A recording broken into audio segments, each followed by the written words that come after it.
প্ৰতি কোনো সংকোচ মহাৰাজ আৰু পুত্ৰভয় পিতা তোমালোকে আমাৰ ৰাজ্যৰ অশান্তিৰ কাৰণ কিবা নিৰ্ণয় কৰিব পাৰিলানে?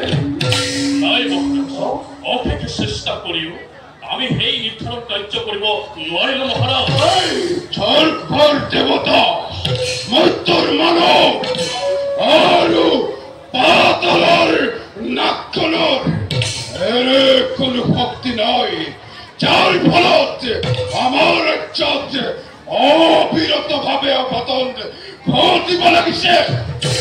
আমি সৈন্যসকলক লগত লৈ ৰাজ্যৰ চৌদিশে ঘূৰিও একো নিৰ্ধাৰণ কৰিব নোৱাৰিলো পিতৃদেৱ। আৰু তুমি ইন্দ্ৰকেতু এই ক্ষেত্ৰত ময়ো আপোনাক একো সহায় কৰিব নোৱাৰিলো অশান্তিৰ কাৰণ বিচাৰি যেতিয়াই যলৈকে গৈছো তেতিয়াই নতুন নতুন অশান্তিৰ অভিজ্ঞতাহে লাভ কৰিছো। কৰবাত হঠাতে জুই লাগিছে অনাবৃষ্টিয়ে দুৰ্ভিক্ষৰ সৃষ্টি কৰিছে। প্ৰবল মহামাৰীয়ে এফালৰে পৰা সকলো প্ৰকাৰে প্ৰাণ কাঢ়িছে আৰু কত কি যে ঘটনা ঘটিব লাগিছে। সেনাপতিয়ে নোৱাৰে, জ্যেষ্ঠ পুত্ৰয়ো নোৱাৰে, কনিষ্ঠ পুত্ৰয়ো নোৱাৰে, তেন্তে পাৰিব কোনে? মই নিজেই ইয়াৰ ব্যৱস্থা কৰিব লাগিব। আৱশ্যকভাৱে স্বৰ্গ মধ্য পাতালকো বিদীৰ্ণ কৰি এই অশান্তিৰ কাৰণ মই নিৰ্ণয় কৰিম। মহাদেৱক দুষ্ট কৰি এই ৰাজ্যৰ অশান্তি কাৰণ জানি লোৱাটো ভাল হব। ময়ো তাকেই কওঁ পিতৃদেৱ।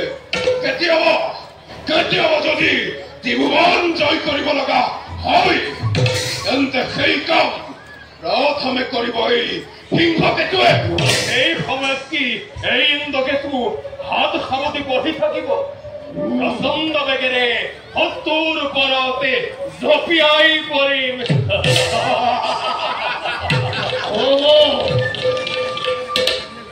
উত্তম পৰামৰ্শ।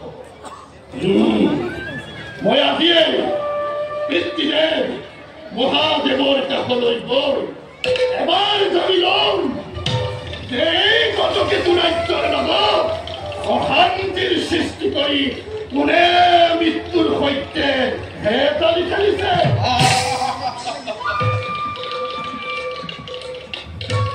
মোৰ অনুপস্থিতিৰ কথা তোমালোকে কাকো জানিবলৈ নিদিবা যাতে এই গজকেতুৱে প্ৰাণৰ ভয়ত আতুৰ হৈ ৰাজ্য এৰি গুচি গৈছে। সেনাপতি আৰু যুৱসকল জীয়াই থাকোঁতে সদায় যদি ৰাজ্যৰ কাৰণে চিন্তা কৰিব লগা হয় তেন্তে সেই সেনাপতি বা যুৱৰাজৰ হৈ থাকে। মহাৰাজ আপুনি নিশ্চিন্ত থাকক।